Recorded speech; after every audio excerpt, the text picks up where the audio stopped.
नमस्कार दादा, नमस्कार. मला तुमचं पूर्ण नाव, गाव, तालुका आणि जिल्हा सांगा. जालिंदर सुधा महाबळी. हां.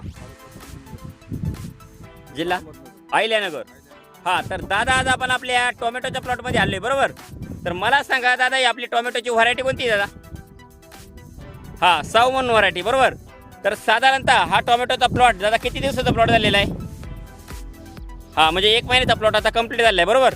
तर टोमॅटो या पिकासाठी तुम्ही यावर्षी थोडंसं बदल करून आपली जे ऑर्गॅनिक कार्बनयुक्त दाणेदार खतं आहेत त्याच्यामध्ये गोदावरी, कृषी समृद्धी, सिलिकॉन, पीडीएम पोटॅश, प्रोम, कृषी मॅक्स आणि निंबोळी पेंड हे तुम्ही काय केलेले आहे, ज्या पिरियडला आपण टोमॅटोला बेसल डोस खाली भरतो त्या पिरियडला तुम्ही आपली ऑर्गॅनिक कार्बनयुक्त दाणेदार खतं खाली बेडमध्ये भरलेली बरोबर.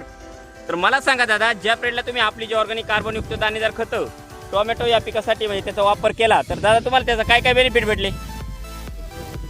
हां, फुटवा, त्याच्यानंतर हां ग्रेनरी बरोबर.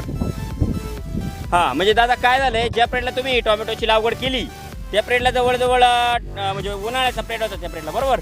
भरपूर टेम्परेचर होतं, म्हणजे भरपूर हीट होती. आता त्या जर मानाने पाहिलं ना, एवढ्या हीटमध्ये ना प्लॉट असून सुद्धा प्लॉटमध्ये कोणत्याही प्रकारचा मर किंवा बाकीचा तो प्रकार आक्सा वगैरे कोणताच प्रकार काही दिसत नाही बरोबर. एकदम वेल कंडिशनमध्ये प्लॉट आहे. हे बघा ना, आता जर प्रत्यक्षात पाहिलं ना तर झाडावर कोणत्याही प्रकारचा किडीचा किंवा रोगाचा अटॅक कुठंच दिसत नाही बरोबर. एकदम एक सारखा प्लॉट आहे.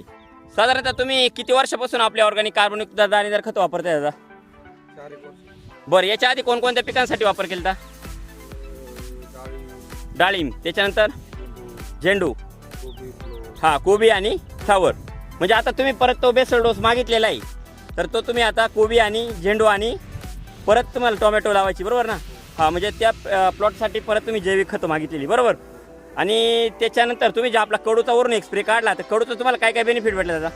तेच वगैरे याला बरंच. हां, थ्रिप्स. आता जर प्रत्यक्षात आहे ना थ्रिप्स म्हणण्यापेक्षा आहे ना मवा म्हणा, तुडतुडे, पांढरी माशी, रसशोषक किडी, नागाळी हा प्लॉटवर अटॅक कुठं दिसत नाही. एकदम एकसारखा प्लॉट आहे बरोबर.